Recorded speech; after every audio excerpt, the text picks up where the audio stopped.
अगर गांधी युग के आंदोलन आपको क्लियर नहीं है तो एग्जाम में गलती होना तय है। बिल्कुल।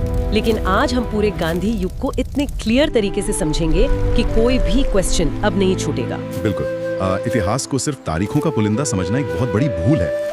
ये असल में कहानी है, कारणों और परिणामों की एक श्रृंखला है। हाँ, और आज के इस गहन विश्लेषण का आधार हमारे सामने मौजूद 15 विशेष ऐतिहासिक स्रोत और स्लाइड है। मतलब हमारा मिशन सिर्फ कुछ पन्ने पलटना या रटना नहीं है जी। हमारा लक्ष्य है कि प्रतियोगी परीक्षाओं की तैयारी करने वाले हर छात्र के दिमाग में ये पूरा घटनाक्रम एक फिल्म की तरह छप जाए।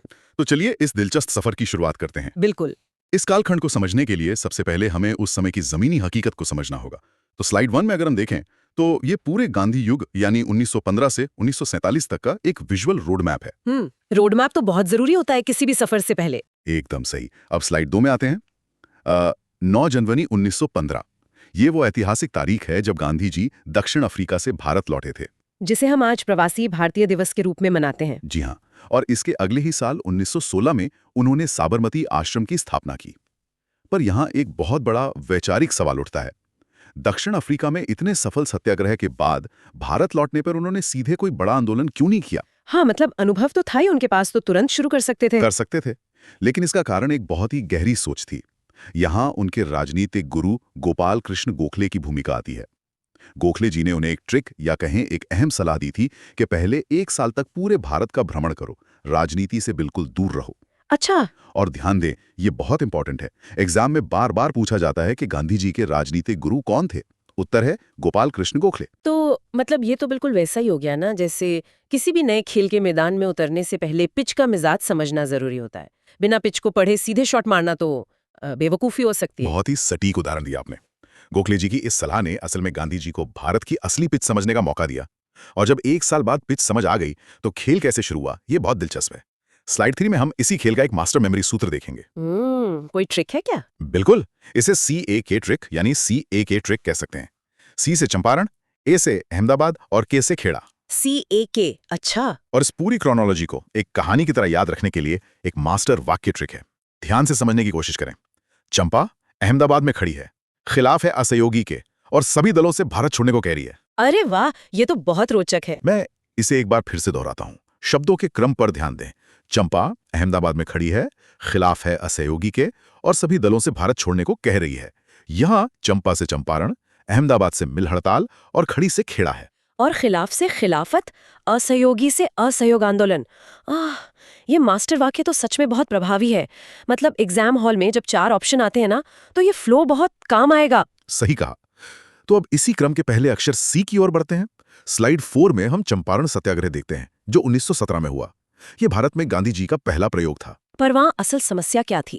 समस्या थी 3 खटिया पद्धति। मतलब ब्रिटिश बागान मालिक किसानों को मजबूर करते थे कि वे अपनी जमीन के 3/20 भाग पर नील की खेती करें। और नील की खेती से तो जमीन पूरी तरह बंजर हो जाती है ना? बिल्कुल बंजर हो जाती है। और ऊपर से अवैध कर भी वसूल रहे थे। तो जब किसान नेता राजकुमार शुक्ल ने गांधी जी को बुलाया और उन्होंने सत्याग्रह किया तो सरकार को झुकना पड़ा। रिजल्ट ये निकला कि 25% अवैध कर किसानों को वापस मिला और 3 खटिया प्रथा खत्म हो गई। ये तो बहुत बड़ी जीत थी। बहुत बड़ी। और यहाँ कुछ अतिरिक्त तथ्य हैं जो एग्जाम में आते हैं।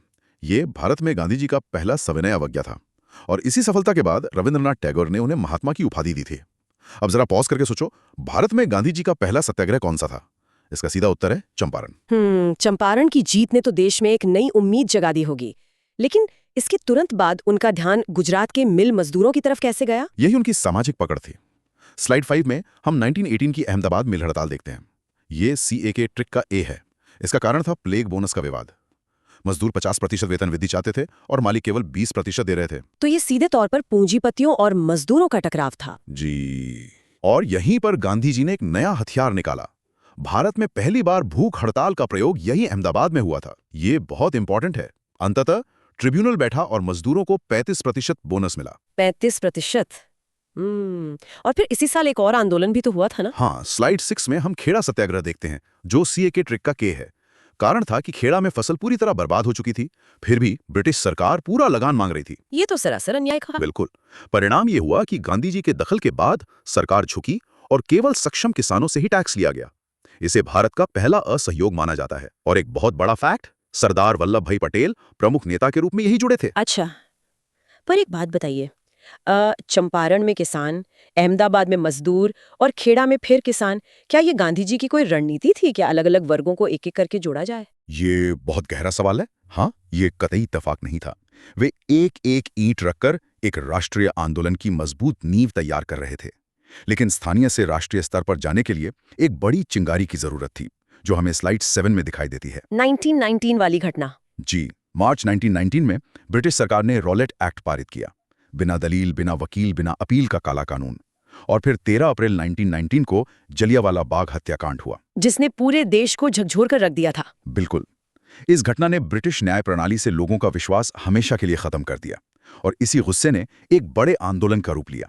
स्लाइड 8 में हम असहयोग आंदोलन देखते हैं, जो 1920 में शुरू हुआ था। हाँ, 1920 से 1922 तक। ये पहला अखिल भारतीय जन आंदोलन था। इसका लक्ष्य बहुत स्पष्ट था, ब्रिटिश सरकार के साथ काम करने से पूर्ण इनकार। लेकिन फिर तो ये आंदोलन अचानक से रोक भी दिया गया था ना? सही कहा। 5 फरवरी 1922 को चौरी चौरा कांड हुआ। 22 पुलिसकर्मी जलाए गए। जैसे ही ये खबर गांधी जी तक पहुंची, 12 फरवरी को आंदोलन वापस ले लिया गया और जज ब्रूमफील्ड ने उन्हें 6 साल की कैद सुना दी। पर यहीं पर एक उलझन होती है। इतना बड़ा आंदोलन सिर्फ एक घटना मतलब चौरी चौरा के कारण क्यों रोक दिया गया? ये सवाल हर बड़े नेता के मन में था, पर इसके पीछे उनका अहिंसा का अटल सिद्धांत और एक टैक्टिकल रिट्रीट यानी रणनीतिक वापसी का कारण था। आम जनता की ऊर्जा अनंत काल तक नहीं टिक सकती, तो आंदोलन को बिखरने से बचाने के लिए ये रोक जरूरी थी। मतलब पीछे हटना हमेशा हार नहीं होती, वो आगे की एक बड़ी छलांग की तैयारी होती है। बिल्कुल, और वो बड़ी छलांग थी दांडी मार्च। स्लाइड 9 में हम दांडी मार्च देखते हैं। 12 मार्च से 6 अप्रैल 1930 तक। इसकी अवधि 24 दिन थी। ये एग्जाम में बार बार पूछा जाता है कि दांडी मार्च कितने दिन चला। उत्तर है 24 दिन। और इसमें शायद 78 अनुयायी उनके साथ थे ना? हाँ, 385 किलोमीटर की यात्रा और 78 अनुयायी। लक्ष्य था नमक कानून तोड़ना। इस यात्रा में अमेरिकी पत्रकार वेब मिलर भी उनके साथ थे। और नमक का चुनाव तो एक मास्टर स्ट्रोक था। मतलब नमक जैसी आम चीज को हथियार बनाकर उन्होंने हर घर की रसोई को आंदोलन से जोड़ दिया। एकदम सही। और इसी ने सविनय अवज्ञा आंदोलन की नींव रखी, जो हम स्लाइड 10 में देखते हैं। ये सिर्फ असहयोग नहीं था, बल्कि जानबूझकर कानून तोड़ना था। इसमें महिलाओं की भारी भागीदारी थी। फिर 5 मार्च 1931 को गांधी इरविन समझौता हुआ, जिसे दिल्ली पैक्ट भी कहते हैं। तो अगर हम 1920 और 1930 के इन दोनों आंदोलनों को कंपेयर करें, तो वो हम स्लाइड 11 में देख सकते हैं। 1920 के असहयोग का लक्ष्य स्वराज था और भागीदारी थोड़ी सीमित थी, लेकिन 1930 के सविनय अवज्ञा का लक्ष्य पूर्ण स्वराज था, और इसमें कानून तोड़ना और अत्यधिक सक्रिय भागीदारी शामिल थी। और इसके बाद सीधा 1942 का प्रहार हुआ। जी, स्लाइड 12 में भारत छोड़ो आंदोलन है। 8 अगस्त 1942 को बंबई के ग्वालियर टैंक मैदान से इसकी शुरुआत हुई। कारण था क्रिप्स मिशन की विफलता और जापानी आक्रमण का खतरा।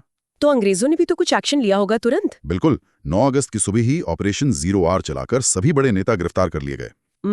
तो फिर ये आंदोलन बिना किसी नेता के कैसे चला? यही तो इस आंदोलन की खासियत थी।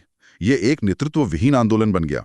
जनता ने समानांतर सरकारें बनाई, उषा मेहता ने गुप्त रेडियो चलाया, और ये याद रखना बहुत जरूरी है कि करो या मरो का नारा इसी समय दिया गया। ये सबसे निर्णायक युद्ध था। वाकई 1915 से शुरू हुआ ये सफर 1942 तक आते आते करोड़ों लोगों की लड़ाई बन गया। अब समय आ गया है कि स्लाइड 13, 14 और 15 की मदद से इस पूरे कालक्रम को एक नजर में देखें और रिवीजन करें। बिल्कुल। अब पूरे गांधी युग को जल्दी रिवाइज करें। पहला आंदोलन चंपारण, किसान आंदोलन खेड़ा, मजदूर अहमदाबाद, बड़े आंदोलन नॉन कॉपरेशन, सिविल डिसोबीडियंस, अंतिम क्विट इंडिया। और हमारी ट्रिक को एक बार फिर से याद कर लें। चंपा अहमदाबाद में खड़ी है, खिलाफ है असहयोगी के, और सभी दलों से भारत छोड़ने को कह रही है। ये ट्रिक तो सच में बहुत काम की है। लेकिन आज की चर्चा के बाद एक विचार बार बार मन में आता है। जरा सोचिए, अगर उस दिन चौरी चौरा की घटना नहीं होती तो क्या भारत को आजादी 1947 से बहुत पहले ही मिल जाती? इतिहास में सोचने के लिए बहुत कुछ है, लेकिन अगर आपने इसे कॉन्सेप्ट के साथ समझ लिया तो गांधी युग से कोई भी क्वेश्चन अब नहीं छूटेगा। राइट? अब डेली रिवाइज करें।